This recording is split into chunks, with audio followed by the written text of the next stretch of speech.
Graça e paz, irmãos. Bom dia a todos. Então vamos passar para a meditação da palavra de Deus. Gostaria que os irmãos abrissem em 2 Samuel, capítulo 13. Livro de 2 Samuel, lá no Antigo Testamento, capítulo 13.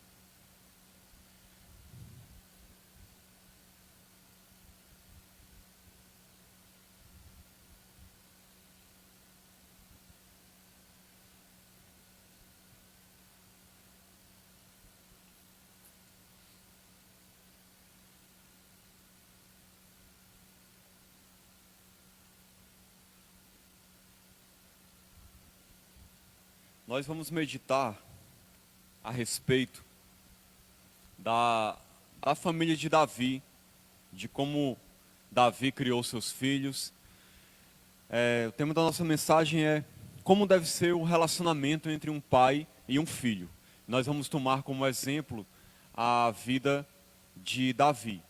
Não só um pai, mas uma mãe, dos pais. Como deve ser o relacionamento dos pais com os filhos. Nós estamos no mês da família Batista, onde durante todo esse mês nós vamos falar sobre filhos, herança do Senhor, é o tema desse mês, dessa campanha. Então, nós vamos meditar hoje sobre esse assunto, para a gente compreender um pouco melhor sobre o que a palavra de Deus nos ensina, tomando aqui como referencial a história de Davi, que foi um rei grandioso, profeta de Deus, salmista, era alguém que louvava a Deus, um homem de Deus, um homem segundo o coração de Deus, como a Bíblia diz.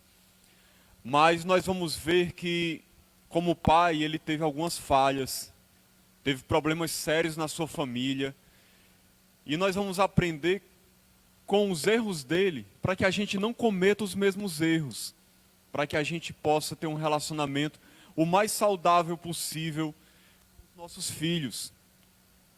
E assim o Senhor possa abençoar cada vez mais a nossa família.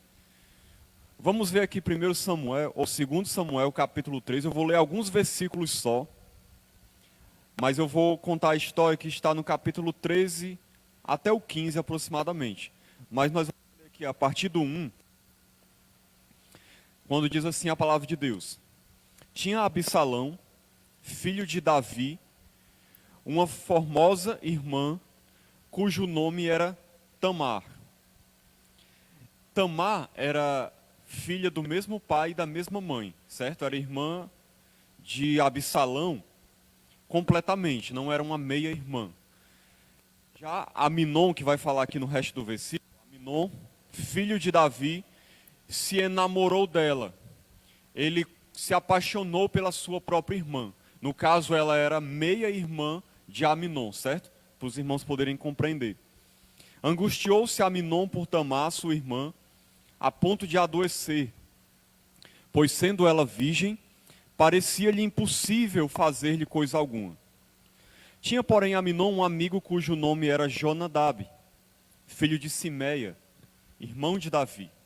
Jonadab era homem muito sagaz, e ele lhe disse: por que tanto emagreces de dia para dia, ó filho do rei? Não me dirás? Então lhe disse Aminon: amo Tamar, irmã de Absalão, meu irmão. Disse-lhe Jonadab: deita-te na tua cama e finge-te doente. Quando teu pai vier visitar-te, diz-lhe: peço-te que minha irmã Tamar venha e me dê de comer pão, pois vendo-a eu preparar-me comida, comerei de sua mão. Deitou-se, pois, Aminon e fingiu-se doente. Vindo o rei visitá-lo, Aminon lhe disse: peço-te que minha irmã Tamar venha e prepare 2 bolos à minha presença, para que eu coma da sua mão. Daqui a pouco a gente continua o resto da história.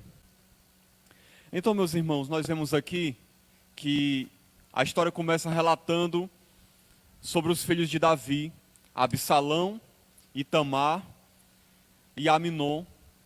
E Aminon se apaixonou pela irmã dele, por Tamar.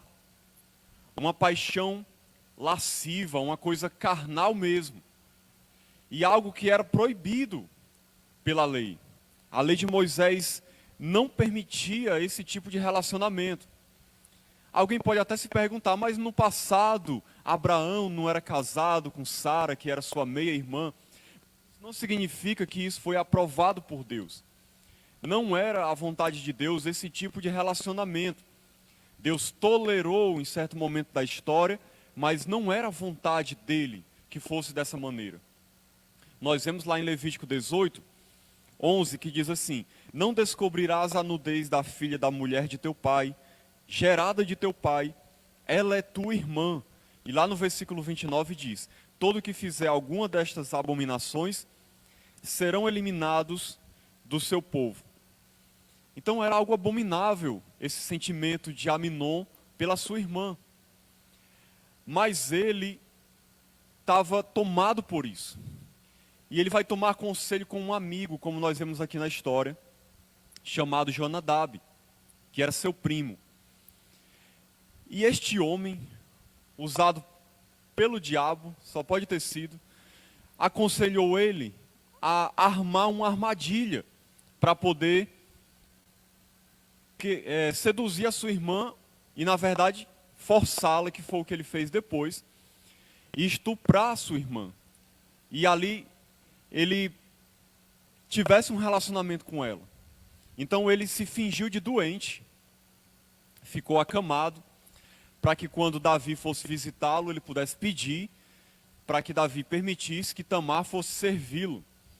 Porque ele queria, naquele momento, quando ela fosse servi-lo, se aproveitar dela, e foi o que ele fez, nós vemos aqui no restante da história. Que ele, se aproveitando dela, mandou todos os servos saírem e forçou a sua irmã, mesmo ela questionando, argumentando com ele de várias maneiras, mas ele, tomado por aquele sentimento carnal, ele estuprou a sua própria irmã. E ela saiu desolada, saiu muito abalada, aflita, porque isso para uma mulher era algo terrível. Ela perdeu a virgindade. Na nossa cultura isso pode até não ser nada para a sociedade hoje. Mas naquela época, uma moça que não era mais virgem, era quase impossível dela conseguir um casamento. Porque os homens queriam casar com mulheres virgens. E ela provavelmente ia ficar a sua vida toda solteira, sem poder constituir uma família. Isso era tido como uma maldição, era algo terrível. Então, ele não simplesmente causou abalo psicológico, emocional, físico, mas acabou com a vida dela. Por causa da sua paixão lasciva, carnal, pela irmã. E nós vemos aqui no resto da história que Absalão foi quem foi consolar ela, falou com ela, disse até palavras assim que ela não se importasse com isso, que tentou colocar panos quentes, como se o assunto não fosse muito sério. E nós vemos aqui, irmãos, a primeira coisa que eu gostaria de destacar, diante desse pouco da história que eu contei até aqui, que Davi, ele não assumiu as suas responsabilidades de pai. Isso trouxe grande prejuízo à sua família, por ele não ter se colocado como pai, como deveria ser. Ele não era um amigo chegado. Nós vemos aqui nos primeiros versículos que a gente leu, no 3 e no 4, que Aminon estava passando por esse momento de paixão pela sua irmã, e isso era algo perceptível. Não era algo que era assim escondido. Nós podemos ver aqui no versículo 20, que diz assim: Absalão, seu irmão, aqui ele falando com Tamar, certo? Versículo 20. Absalão, seu irmão, lhe disse, depois dela ter sido estuprada: esteve Aminon, teu irmão, contigo? Ela não disse nada, ele já deduziu e perguntou: esteve Aminon, teu irmão, contigo? Ora, pois, minha irmã, cala-te, é teu irmão, não se angustie o teu coração por isso. Assim ficou Tamar e esteve desolada em casa de Absalão, seu irmão. Ela foi para a casa de Absalão, onde ficou ali, sendo acolhida por ele. Mas ele colocou panos quentes, porque na verdade ele intentava uma vingança contra o seu irmão, mas ele não queria que isso fosse percebido. Mas o que eu queria destacar do versículo aqui é que ele já tinha entendido o que tinha acontecido, mesmo sem ela falar nada. Por quê? Porque ele já tinha percebido o sentimento carnal de Aminon por ela. Era algo que Aminon não conseguia esconder. A família podia perceber aquilo, Absalão tinha percebido já. E Davi, por incrível que pareça, parece que não tinha percebido isso. Não tinha tido ciência dessa situação. E tomar alguma atitude antes que acontecesse alguma coisa, para que não tivesse um problema mais sério, que era o certo a ser feito. Mas por que nada disso aconteceu, irmãos? Porque nós percebemos nessa história, nesses detalhes, que Davi não era um amigo chegado dos seus filhos. Ele não era aquele pai presente que se torna o melhor amigo dos seus filhos, em quem os filhos podem se refugiar, confiar, no momento que está passando uma dificuldade, um problema, falar com ele para pedir um conselho ou pedir uma ajuda para vencer um pecado ou uma direção em alguma decisão. Não existia esse tipo de relacionamento. Nós percebemos na história aqui. Aminon, na sua angústia, ele foi falar com quem? Com um amigo, o primo, pior do que ele. Foi se aconselhar com alguém pior do que ele. E isso muitas vezes é o que acontece, irmãos. Quando existe um vácuo no relacionamento entre pais e filhos, os filhos vão buscar preencher aquela amizade que eles precisam fora de casa. Eles vão procurar amigos fora. Isso não é errado. Mas eles vão procurar pessoas para serem seus melhores amigos e confidentes, porque os pais muitas vezes não são isso para eles. Os pais nem conversam, não se relacionam, nem conhecem seus filhos, as suas angústias, os seus problemas. Era o que acontecia aqui. E ele foi se aconselhar com um ímpio. E o ímpio, pior conselho possível, é o que muitas vezes acontece. Os pais não se relacionam com os filhos buscam um relacionamento fora, e as amizades fora, muitas vezes, levam os nossos filhos para um mau caminho, para a destruição, para a prostituição, para as drogas, para fazer todo tipo de coisa errada. Às vezes eles achando que estão fazendo uma coisa boa e não percebem. E o pai muitas vezes nem sabe, porque não acompanha, porque não tem relacionamento, não é um amigo chegado dos filhos. Foi isso que aconteceu aqui. Os pais, irmãos, precisam ser os melhores amigos dos filhos, ter tempo para eles, para transmitir-lhes vida, passar para eles vida, aconselhamento, ser um exemplo para eles. Davi, talvez por ser rei, ser muito atarefado, por ter muitos filhos, não tinha esse relacionamento com os seus filhos. É perceptível isso na história. E isso trouxe um sério problema. Nós, como pais, irmãos, precisamos, desde quando os nossos filhos são pequenos, cultivar um relacionamento de amizade com eles. Um relacionamento chegado. Nós precisamos tentar ser os seus melhores amigos, aqueles em quem eles podem confiar, no momento de um dilema, de uma decisão, num momento difícil, que eles possam se achegar para nós e abrir o coração e dizer o que está acontecendo. Porque quando isso não acontece, como eu falei antes, e lá fora, o resultado pode ser terrível. Então, não seja indiferente aos seus filhos. Não seja um pai ou uma mãe distante. Muitas vezes hoje os pais e os filhos moram apenas na mesma casa, mas não existe relacionamento, não existe conversa, não existe carinho, não existe um momento de lazer com os filhos, não existe um momento de brincar com os filhos, de sair com os filhos, de conhecê-los, de conversar com eles, de ouvir suas dificuldades. Muitas vezes só é cobrança, só é opressão, só é carão, como a gente diz aqui no Ceará. E nós devemos cobrar, sim, mas nós também devemos chamar para perto, conversar, ser amigo. Precisamos fazer isso.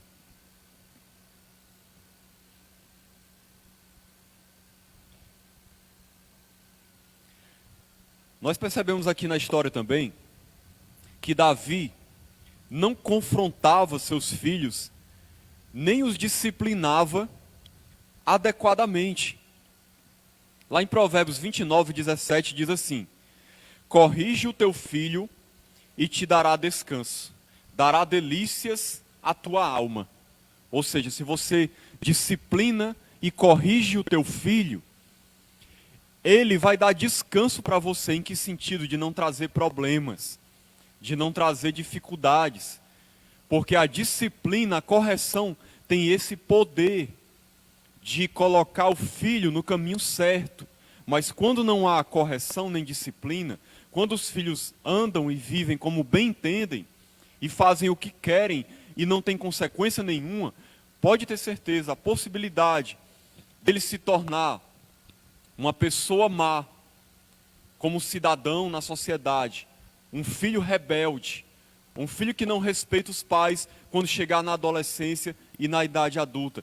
A possibilidade é grande, porque ele vai sendo criado sem limites desde criança, e ele vai achando inconscientemente que ele pode fazer tudo o que quiser, que ele pode ser o que quiser, o que der na cabeça dele, o que a carne dele mandar, e ele pode achar que não tem problema nenhum, que as pessoas vão ter que aceitar isso.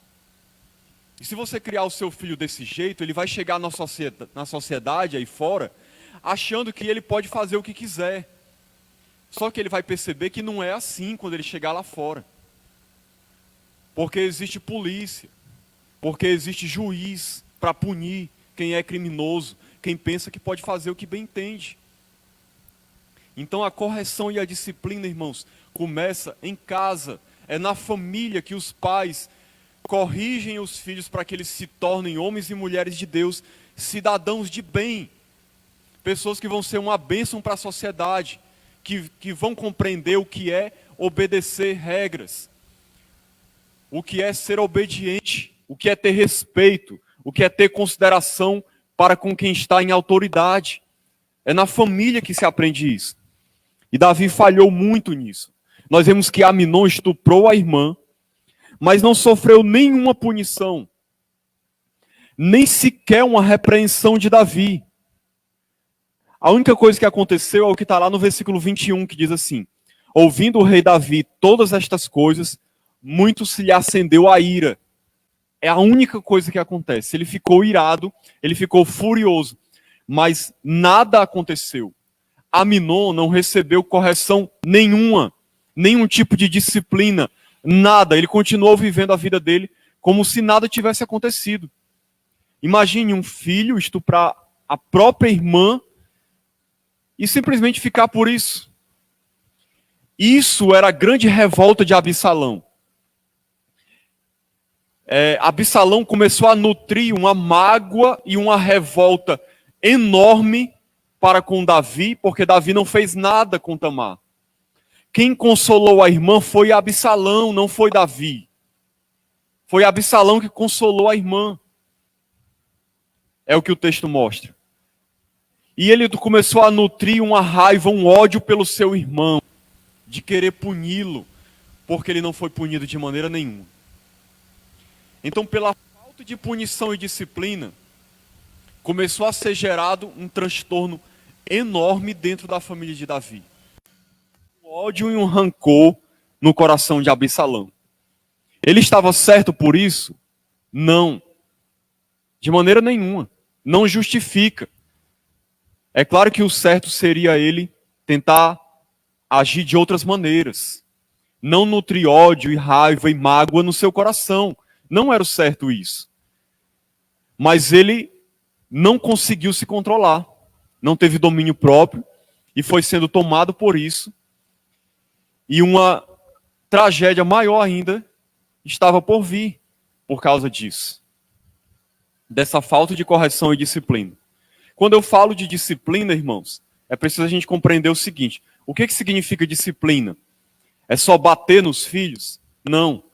Você corrige falando, você corrige retirando certas coisas, certos privilégios deles. Você corrige, às vezes, também de maneira física. Na Bíblia, nós vemos que isso acontecia. E quando fala da vara para disciplinar, muitas vezes isso era literal. Mas não significa também que você vai espancar os seus filhos até tirar sangue e deixar eles roxos, como muitos pais fazem. Isso é um absurdo. Mas às vezes pode ser necessário, na sua medida certa, proporcional, respeitando a fraqueza da criança, obviamente. Mas isso, eu entendo que isso é uma medida extrema. Você pode usar outros meios antes de se chegar a isso. Mas tem que ter uma disciplina e uma correção. Não pode deixar de ter. O seu filho não pode pensar que ele pode fazer o que quiser e errar e que vai ficar por isso mesmo. Porque o que vai entrar na cabeça dele é que ele pode errar e que está tudo bem. Era o que estava acontecendo aqui. Então, Davi, ele percebia o ódio de Absalão, mas também não confrontou este. Segundo Samuel 13, no 26 e no 27, nós vemos o seguinte. Então disse Absalão, se não queres ir, aqui ele estava chamando Davi para a tosquia das suas ovelhas, certo? E aí ele disse assim, se não queres ir, pelo menos deixa aí conosco Aminon, meu irmão. Absalão estava querendo armar uma armadilha para Aminon, do jeito que Aminon armou para Tamar. Armar uma armadilha para ele. Porém o rei lhe disse, para que iria ele contigo?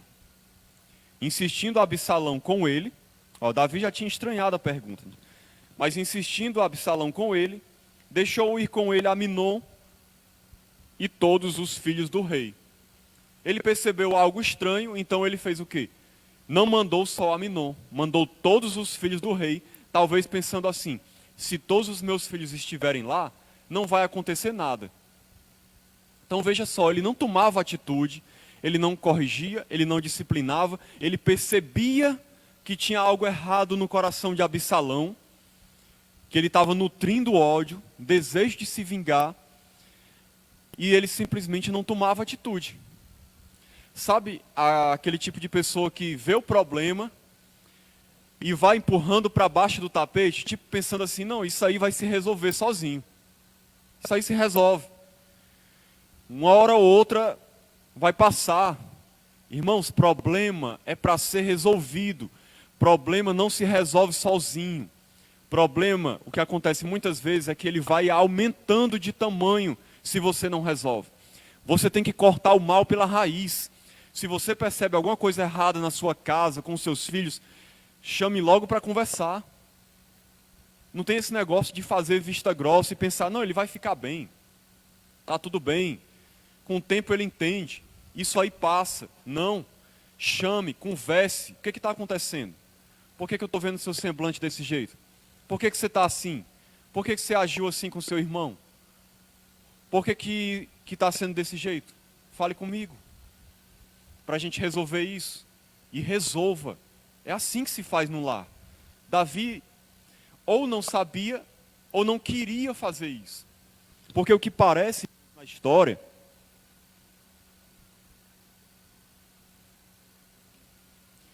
é que por causa de tudo que Davi fez, a gente até teve uma mensagem anteriormente por isso, relacionada a isso, todo o seu adultério e assassinato e mentira, parece que ele não se sentia com autoridade no seu lar, de corrigir, de disciplinar por causa de tudo de errado que ele fez.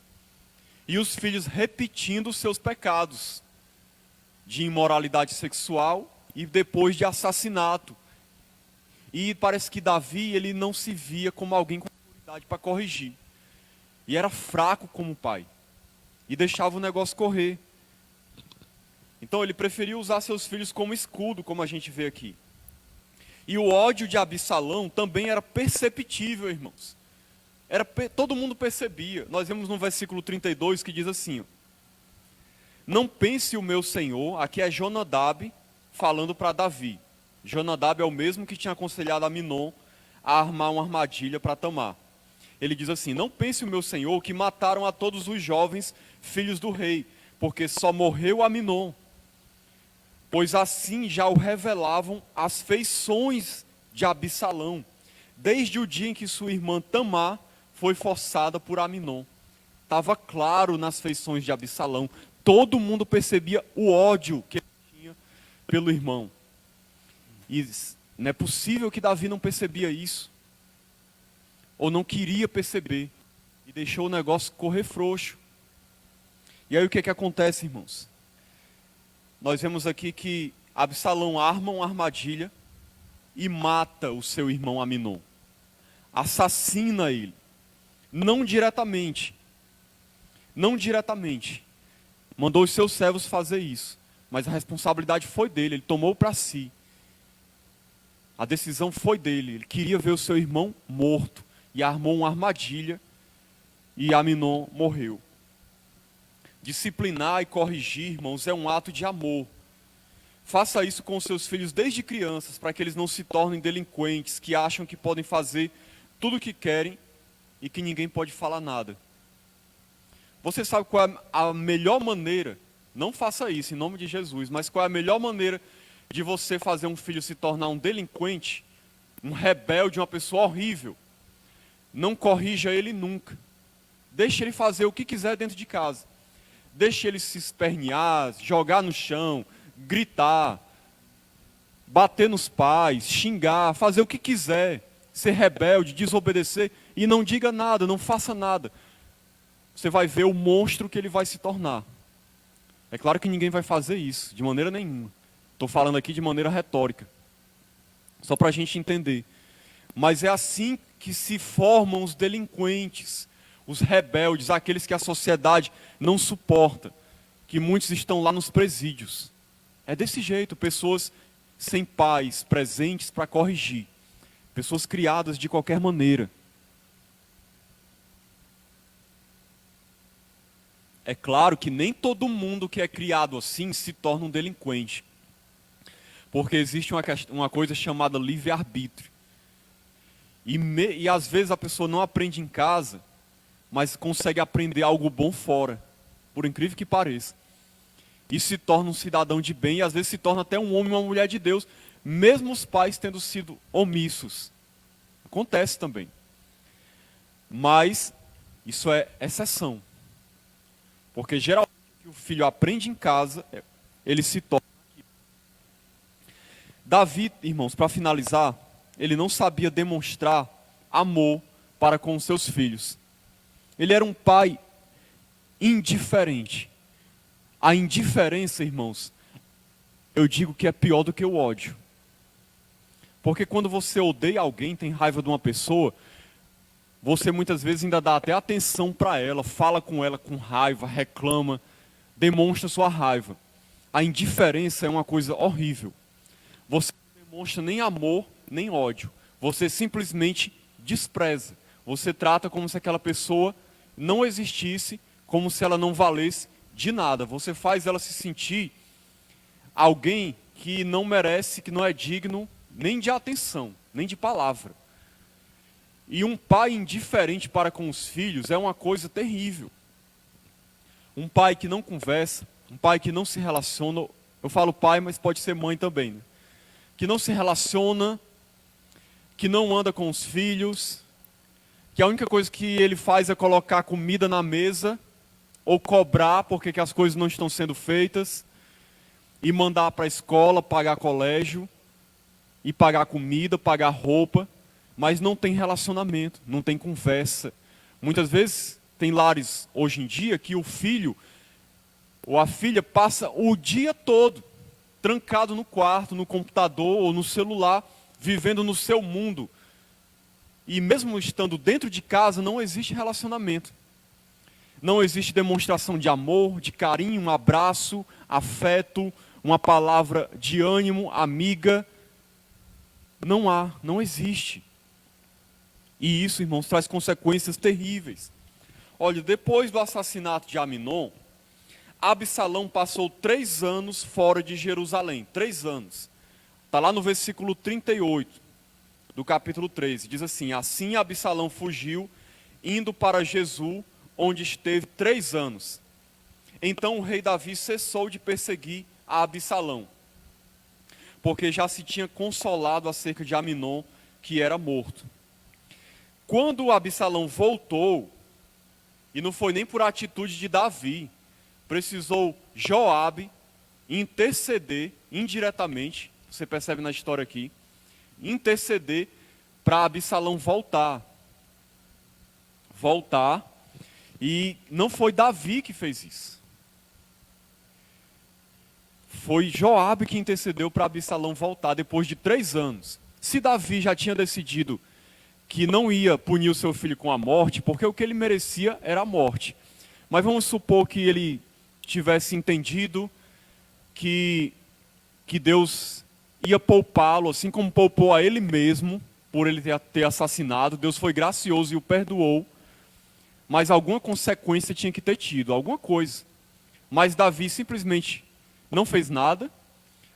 O rapaz foi-se embora, passou 3 anos fora, e se ele não ia fazer nada, que pelo menos tentasse ganhar o filho, reconquistar o filho, falar com ele, saber o que tinha acontecido, como é que ele estava, e dar algum tipo de correção. Nada, não existiu nada. Foram 3 anos fora, ele não intercedeu para que o filho voltasse. Depois de Joabe falar com ele, foi que ele tomou a atitude de fazer o filho voltar. Mas quando Absalão voltou, ele passou 2 anos sem ver a face do rei, Davi, seu pai. Mais 2 anos sem pisar nem no palácio. Talvez Davi achasse que isso era uma maneira de disciplinar, de punir. Mas, irmãos, você não pune ninguém deixando de amá-lo, tratando com indiferença, sem dirigir nem a palavra para essa pessoa. Não existe isso. Isso não é punição. Existem outras maneiras de corrigir. Porque mesmo que você esteja corrigindo um filho, você precisa continuar amando ele até o fim. Não importa o que ele fez, você tem que amá-lo. Você tem que procurar tratar a vida dele. Ser usado por Deus para ganhar ele para Cristo. Para que ele se torne uma pessoa de bem. Você não pode desprezá-lo. Desprezá-lo não está nem cogitado. De desprezar o seu filho, de não querer nem relacionamento com ele. Mas foi o que Davi fez. Segundo Samuel 14, 23 e 24. Eu já estou terminando, irmãos. Diz assim: levantou-se Joabe e foi a Jesus e trouxe Absalão a Jerusalém. Disse o rei: torne para a sua casa e não veja a minha face. Tornou, pois, Absalão para a sua casa e não viu a face do rei por 2 anos. Imagine só, irmãos, 5 anos longe, certo? Mas veja só o que acontece aqui antes de eu continuar. Versículo 32 e 33. Respondeu Absalão a Joabe: mandei chamar-te, dizendo: vem cá, para que te envie ao rei a dizer-lhe: para que vim de Jesus? Aqui é Absalão falando. Melhor me for estar ainda lá. Agora, pois, quero ver a face do rei. Se há em mim alguma culpa, que me mate. Absalão estava dizendo em outras palavras o seguinte: se eu fiz alguma coisa errada, que ele fez realmente, né? Que ele me mate então. Mas faça alguma coisa, tome uma atitude. Porque Davi simplesmente deu para ele desprezo, indiferença. Ele estava querendo pelo menos ser punido. Mas ele queria ter pelo menos a atenção do pai, de que o pai estava fazendo alguma coisa. Que me mate, ele disse, se ele não pode me ver nem falar comigo. Aí então Joabe foi ao rei e lhe disse, chamou o rei a Absalão, e este se lhe apresentou e inclinou-se sobre o rosto em terra, diante do rei. O rei beijou a Absalão. Muitas pessoas entendem que esse beijo do rei para com Absalão, em Absalão, representou uma reconciliação dos dois, pelo menos da parte de Davi. Mas isso é duvidoso, é contestado por muitos comentaristas da Bíblia, né? Porque é estranho, irmãos, que Absalão até esse momento tinha feito muita coisa errada, estava cheio de ódio, cheio de amargura, matou seu irmão, não devia ter feito isso, não devia ter esses sentimentos de raiva, a maneira como ele agia era errado, isso não tem dúvida nenhuma. Mas até o momento ele não tinha se levantado contra o pai, ativamente, para fazer alguma coisa contra ele. Ele não tinha feito nada. Mesmo com todo o ódio e a amargura que ele tinha. Mas depois desse momento, por incrível que pareça, depois que Davi beija Absalão, que parecia ter tido uma reconciliação, Absalão sai determinado a se revoltar contra Davi e tomar o trono. E aí começa a fazer coisas terríveis, absurdas, que se você quiser você lê depois no capítulo 15 aqui em diante. Coisas terríveis, abomináveis, mas isso só aconteceu depois desse beijo. É uma coisa assim curiosa. Acredito eu, irmãos, que esse beijo não representou para Absalão, ele não percebeu um amor genuíno do pai, um pai que estava realmente querendo ajudar o filho, recebendo ele e dizendo assim, vamos tratar, vou cuidar de você, você vai ser corrigido, a gente vai resolver isso. Não parece ter sido isso que aconteceu. Para ele ter se revoltado tanto depois. Imagine só, 5 anos longe, depois de um assassinato, e a única coisa que Davi fez foi lhe dar um beijo. Simplesmente o texto relata, ele não falou mais nada, não teve palavra nenhuma, não teve correção, nada. Nada. Só um beijo seco e pronto. E Davi, irmão, só demonstrou mais amor depois que o filho morreu. Vou ler aqui, capítulo 18, versículo 32. Olha a reação de Davi quando o filho morre. Quando Absalão morre. Então disse o rei ao etíope, vai bem o jovem Absalão, respondeu o etíope, sejam como aquele os inimigos do rei, meu senhor, e todos que se levantam contra ti para o mal. Então o rei, profundamente comovido, subiu à sala que estava por cima da porta e chorou, e andando dizia, meu filho Absalão, meu filho Absalão, quem me dera que eu morrera por ti, Absalão, meu filho, meu filho.